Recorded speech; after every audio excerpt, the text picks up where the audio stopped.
સુરતના યુવા સંશોધક વિકી વખારિયા અને તેમની ટીમે ઉત્તરાયણના તહેવારમાં પક્ષીઓ અને લોકોના જીવનો અંત લાવતી જીવલેણ દોરીની સમસ્યાનો અંત લાવવા એક ક્રાંતિકારી ઇનોવેશન કર્યું છે। યુવકે એક એવી પતંગ તૈયાર કરી છે કે જેને ઉડાડવા માટે ન તો દોરી કે ન તો પવનની જરૂર પડશે।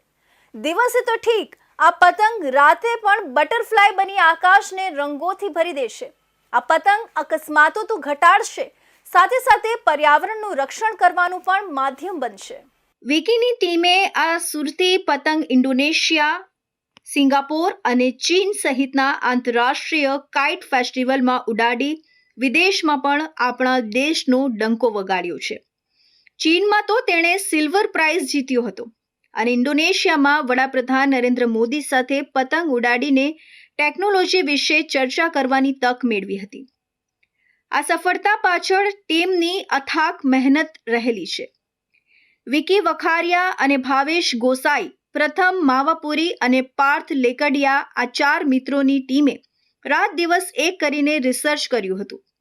શરૂઆતમાં પતંગને બેલેન્સ કરવામાં ઘણી મુશ્કેલીઓ પડી હતી, પરંતુ હાર માન્યા વગર સતત પ્રયત્નોના અંતે આજે તેઓ સફળતાપૂર્વક આ પતંગને આકાશમાં લહેરાવી રહ્યા છે।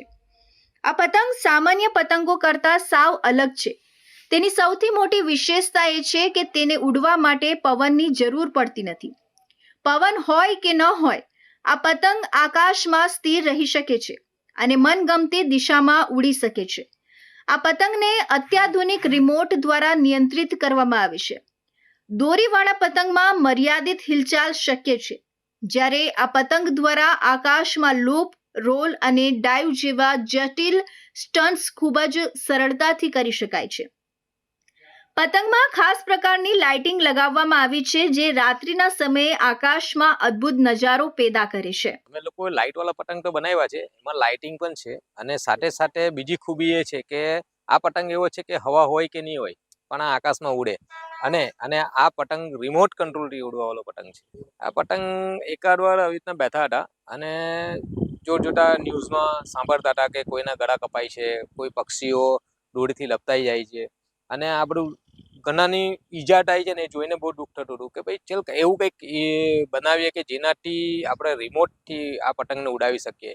અને પછી આ રીતે અમને ખ્યાલ આવ્યો। આ બનાવવામાં મહેનત અમને શરૂઆતમાં બહુ લાગી, કારણ કે બહુ R&D કરી, કારણ કે પહેલી વાર તો આવો મગજમાં વિચાર આવે કે રિમોટથી પતંગ ઉડાવો એટલે જ બહુ અઘરું છે અને પછી એને વિચારને જ્યારે તમારે હકીકતમાં ગોઠવવું હોય ને ત્યારે બહુ અઘરું પડે છે। ત્યારે અમને બહુ મહેનત લાગી છે અને મહેનત કરતા કરતા આજે અમને સક્સેસ મળી ગઈ। આ ગુજરાતી યુવાનોની પ્રતિભા માત્ર ભારત પૂરતી સીમિત નથી રહી। તેમણે ઇન્ડોનેશિયા, સિંગાપોર અને ચીન જેવા દેશોમાં જઈને પોતાની કળાનું પ્રદર્શન કર્યું છે। ચીનમાં આયોજિત આંતરરાષ્ટ્રીય પતંગ મહોત્સવમાં તેમને બીજી વખત સિલ્વર પ્રાઇઝ એનાયત કરવામાં આવ્યું છે। ગર્વની વાત એ છે કે ઇન્ડોનેશિયામાં આયોજિત પતંગ મહોત્સવ દરમિયાન તેમને ભારતના વડાપ્રધાન નરેન્દ્ર મોદી સાથે પણ પતંગ ઉડાવવાની અને આ ટેકનોલોજી વિશે ચર્ચા કરવાની તક મળી હતી।